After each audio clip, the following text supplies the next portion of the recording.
Hi everyone, my name is Mike McKee. I lead the life science team for Baker Tilly and MSCPA. We continue to receive countless questions about the U.S. Treasury's Paycheck Protection Program. I wanted to clarify a few of the most popular items for you today. So here are our answers to our top 6 questions.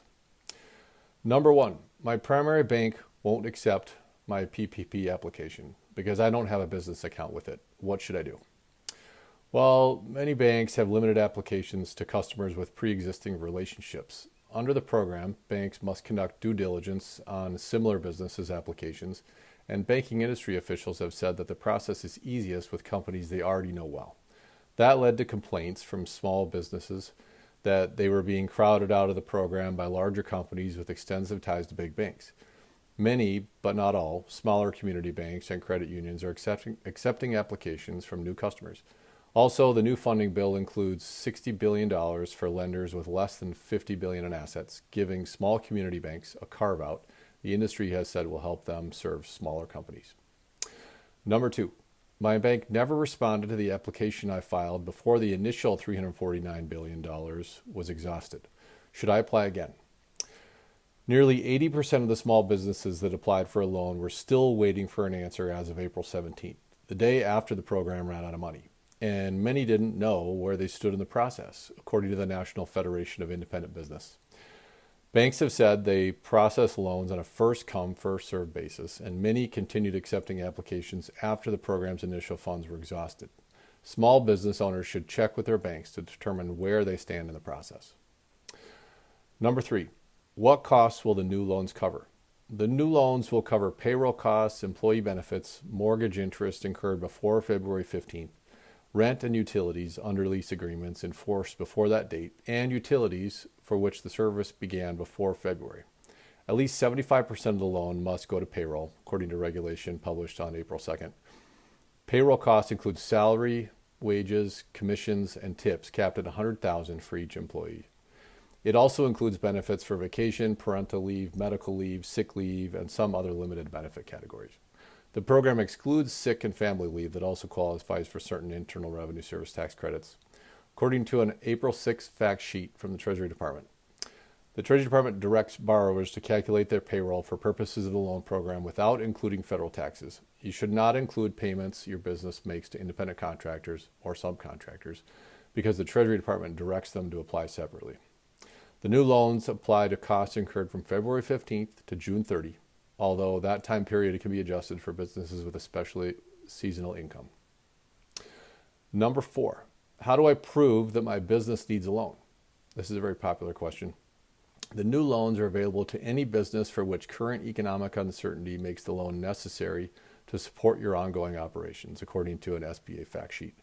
Your lender will determine whether you qualify without a separate SBA review, although the SBA will check to see whether you have already received one. Under the program, borrowers are allowed to attest to their own need for a coronavirus aid loan. The CARES Act suspends a normal requirement that SBA borrowers must be unable to obtain credit elsewhere. Borrowers are expected to self-certify in good faith that they actually need the loan, taking into account their current business activity and their ability to access other sources of liquidity sufficient to support their ongoing operations in a manner that is not significantly detrimental to the business, according to Treasury Department guidance released on April 23rd. In a possible reaction to news reports of large restaurant and hotel chains receiving SBA loans, the Treasury Department clarified Thursday that large publicly traded companies with access to other credit sources will probably not qualify. The SBA retains the right to audit borrowers. It is unlikely that a public company with substantial market value and access to capital markets will be able to make the required certification in good faith, and such a company should be prepared to demonstrate to the SBA, upon request, the basis for its certification, according to the Treasury Department. It is also likely that well-capitalized businesses will continue to receive increased scrutiny from the public if they decide to apply for these loans. Question number 5. What sort of things could disqualify me? The SBA disqualifies businesses that are engaged in any activity that is illegal under federal, state, or local law. You will be excluded from the program if any of your company's owners have been suspended, debarred, proposed for debarment, or declared ineligible, are involved in bankruptcy proceedings, or have previously taken a small business loan that caused the government to incur losses, according to Treasury Department's application form. Businesses involved in illegal gambling activities or the sale of cannabis are considered categorically ineligible for the Paycheck Protection Program, according to SBA officials. Businesses that receive a limited amount of legal gambling revenue are eligible, however. Felony convictions exclude you only if it happened within the past 5 years, according to the Treasury Department. Question number 6. What if the money runs out again? A lot of people are asking this question since the money went out of the bank account so quickly last time around. Some banking industry officials have warned that this could happen. After the initial $349 billion was exhausted, many banks continued to process applications that they plan to submit once the program receives more funding.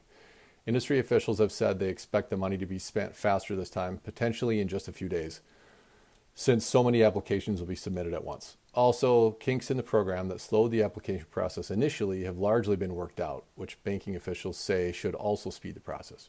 If that happens, it will be up to Congress to decide whether to provide Paycheck Protection Program funding in addition to the funding that's already been received. In closing, I'd like to say thank you to Medical Alley for all their support that they are providing to the medical community in these challenging times. We'll have more updates for you as more information becomes available. Take care, everyone. Thanks.